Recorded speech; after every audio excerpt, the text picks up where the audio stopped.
Democratic socialism is like a dating profile. Things look great until you meet up in the real world. For example, Bernie Sanders, his big thing was always bringing single-payer health care to our country of 340 million. But when liberal, tie-dyed Vermont tried to do it for a population of 626,000, it collapsed like that poor in the Oval Office last week. Democrats seem to be slowly moving closer to calling themselves socialist, and Bill Maher is raising a big red flag about it. The longtime comedian and political commentator did not soften his words at all. He basically said that if the party keeps chasing that kind of idea, they could push away middle voters and kiss their 2028 hopes goodbye. His criticism was sharp, non-stop, and loud enough to make everyone in the room uncomfortable. If you like bold political opinions with no filter, this is the kind of moment you would want to watch. At least the party has a clear choice here, very clear. One wing saying don't ever use the word socialist again, and one is saying, I am a democratic socialist. Clear, huh? So how do we decide who's right? Well, it turns out we don't really have to flip a coin. We have the evidence. In 2024, 13 Democrats won. In districts, Trump also won. All moderates. This isn't rocket science. All the left-leaning think tanks have done autopsies on 2024, and they all came up with the same message: move to the center. Bill Maher is not known for being quiet or gentle. His message is very clear. If Democrats keep moving closer to socialism, he believes they are almost handing energy and momentum straight to Republicans. When you put labels on yourself and support policies that many Americans still feel unsure about, you can excite conservative voters, unite the GOP, and make it easier for them to hold on to the White House. Instead of growing their support, he thinks Democrats might actually shrink it and give their opponents an easy campaign weapon. His advice is simple but strategic. He says they should stop chasing ideological purity and focus more on everyday money issues that matter to regular families and connect with moderates and independents. According to him, elections are not won by impressing the loudest voices online. They are won by building a big coalition that reaches beyond social media.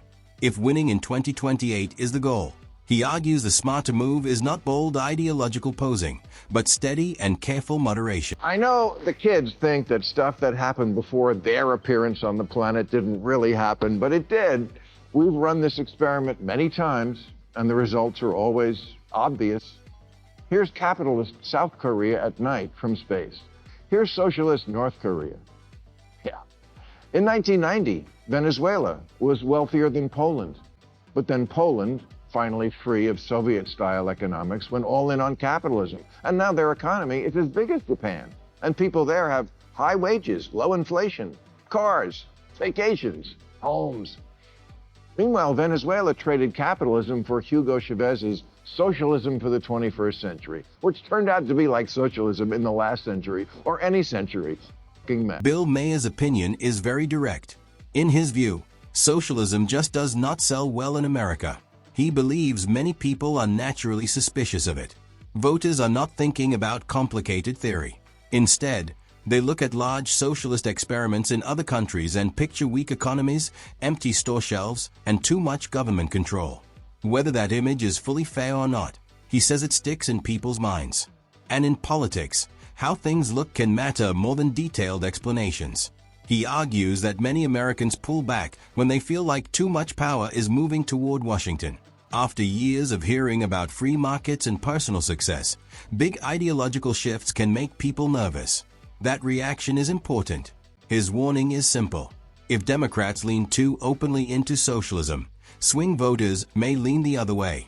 In a very close presidential race, even a small number of moderates changing sides could decide who wins the White House. It turned one of Latin America's richest countries into one of its poorest. Low wages, high inflation, shortages, outages, 8 million people fleeing.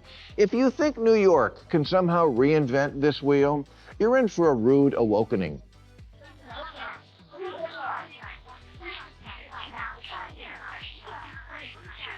Zoran can't make your wishes come true. You're thinking of Zoltar. Bill Maher says you do not have to guess what the future might look like. You can look at New York for clues. There, Some Democrats have supported candidates who openly use the Democratic Socialist label, including Zoran Mamdani. To Maher, that is more than just local politics. He sees it as a preview of where the National Party might go. He views Mamdani's rise as part of a bigger ideological shift. It might excite activists, but it could also make moderate voters uneasy, especially the ones who usually decide close elections. Maher treats it like a lesson from history. In his opinion, politicians who strongly brand themselves with bold ideology often struggle to keep broad public trust over time. Mamdani's final impact on New York is still unknown, but Maher seems doubtful that it will lead to some sweeping revolution. He believes catchy slogans can energize rallies, but real governing is what decides long-term survival. And if results do not match the promises, he thinks voters will make their feelings clear at the ballot box. Democratic socialism is like a dating profile. Things look great until you meet up in the real world. For example, Bernie Sanders, his big thing was always bringing single-payer health care to our country of 340 million. But when liberal, tie-dyed Vermont tried to do it for a population of 626,000, it collapsed like that poor f*** in the Oval Office last week.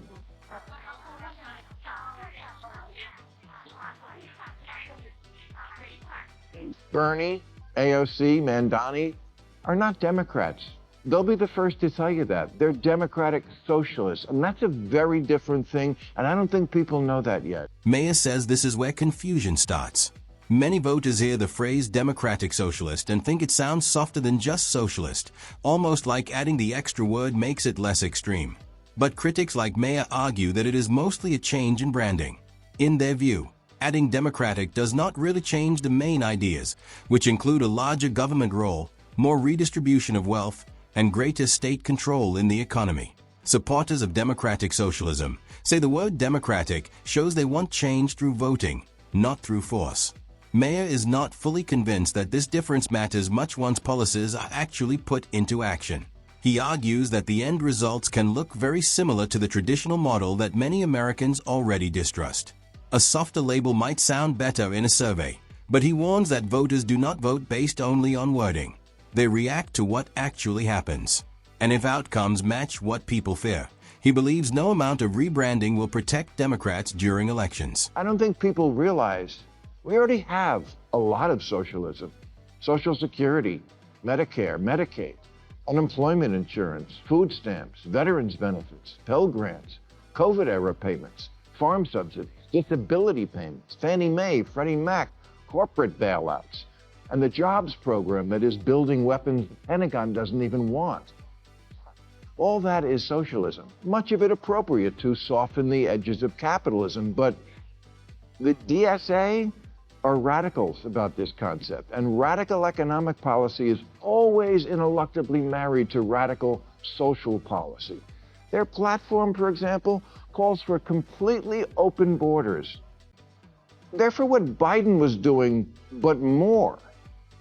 You think you're going to win an election on that? Maher also points to immigration as a major weak spot. He says many voters felt that what they saw as wide open borders under President Joe Biden was the moment they began to question Democratic leadership. For them, it was not about complicated policy details. It felt like a basic test of order and control. When people think the system is not being managed well, Maher argues, they start looking for other options, even if they are not fully excited about those choices. What really frustrates him is the idea that some democratic socialists continue to support approaches that voters have already shown discomfort with. To him, that makes it look like the party has not fully learned from past political consequences. His warning is very straightforward. If you run the same strategy again, you may get the same result.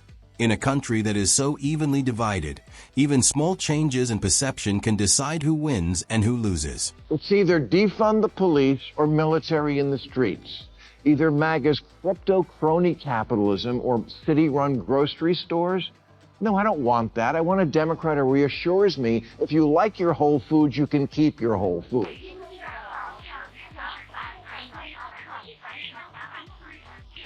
Governor-elect Svanberger once said about Biden's presidency that, quote, nobody elected him to be FDR. They elected him to be normal. Normal! You know, at this year's DSA convention, or as it's commonly known, Comic-Con. Get this, you had to submit a photo of a negative COVID test to get in 2025. Yeah, no one wants to do that again. Maher sums up his advice in 2 simple words: be normal. He does not believe Democrats need a huge ideological revolution or more dramatic culture war moments to win in 2028. In his opinion, what they need is steadiness, practical thinking, and a tone that feels connected to real life. He has often criticized what he calls extreme woke language, saying it pushes more people away than it attracts. Most Americans, he argues, are not searching for perfect ideology or viral online moments. They want basic issues handled well, like jobs, rising prices, safety, and opportunity, the kinds of things families talk about at the dinner table. When party messaging drifts too far from everyday concerns, Maher warns that voters either lose interest or switch sides. He is not telling Democrats to abandon their core beliefs. He is saying they should rethink how they present them and what they prioritize. To him, moderation is not weakness, it is smart strategy. If Democrats want broader support, he believes they need to sound like the mainstream, not just the loudest voices within it. It seems to me that there are 2 pillars that this country is founded on. One is democracy, and one is capitalism, free markets. And it seems like one party wants to get rid of one, and the other party wants to get rid of the other, right? The Republicans are not that, democracy is just not number 1 on their list. It just isn't. It isn't. It's behind Christianity and a few other things. And the Democrats, I mean, I read these, 74% are for democratic socialism. Only 16% favor capitalism. Is this going to be a country that I don't recognize in 5 to 10 years if we don't have these 2 pillars? Bill Maher says he is honestly surprised by polls showing that a noticeable number of Democrats are open to the word socialism. To him, that feels risky. He argues that the term still carries heavy baggage in American history, especially from the Cold War, along with images of centralized systems that struggled with inefficiency or slow growth. Whether those comparisons are fully accurate or not, he believes the perception alone can influence votes. In his telling, many Americans is socialism and think about fewer opportunities and a weaker economy. He warns that this reaction gives Republicans easy campaign material to label Democrats as extreme. He is not saying every progressive idea leads to disaster, but he keeps repeating one key point: labels matter. And if Democrats surround themselves with language that many voters already distrust, he believes they give opponents a powerful and simple attack line that could shape the next national election. If Mondani is the face of the Democrats on the East Coast and Katie Porter is the face on the West Coast, I don't know if that's great politically for that party. Critics say the growing visibility of Democratic socialist figures signals a larger shift in the party's direction. They worry it could unsettle moderate voters and independents. Instead of expanding support, the concern is that it might narrow it while giving Republicans clearer and sharper talking points. This debate is not only about certain personalities. It is about where the party is heading overall. When voters feel that leaders are moving away from practical problem solving and towards strong ideological branding, trust can begin to shake. Some analysts even warn that if this perception becomes firm, it could slowly weaken long-term competitiveness. Whether that prediction comes true remains uncertain, but the discomfort highlights a deeper struggle over identity, electability, and staying power. Without a careful balance between strong principles and broad public appeal, critics caution that the party's ability to compete could slowly decline. These democratic socialists at another of their conventions, they were told to make jazz hands instead of clapping, lest some delegates suffer sensory overload. And also, and I'm not joking, they were told not to be wearing, any aggressive scents. Please don't go into that space with anything that's like an aggressive scent, for instance, right? Because that's going to be difficult for people. Oh, for sake. Bill Maher also openly criticizes what he sees as the Democratic Party's growing focus on woke politics. To him, this is not just a passing trend, it is a real election risk.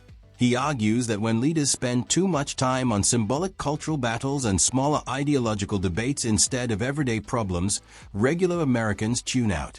Over time, frustration builds among voters who simply want practical solutions. What concerns Maher most is the combination of a strongly socialist economic message with bold cultural progressivism.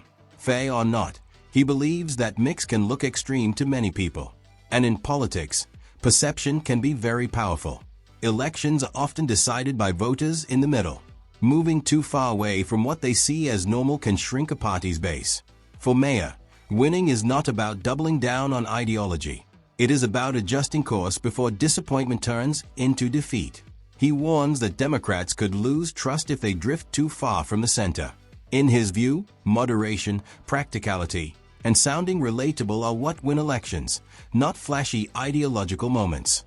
If the party wants to remain competitive in 2028 and the years after, Maher believes it needs to quickly reconnect with mainstream voters and their daily concerns. And that brings us to the end of today's discussion. If you enjoyed it, do not forget to like the video and subscribe for more updates.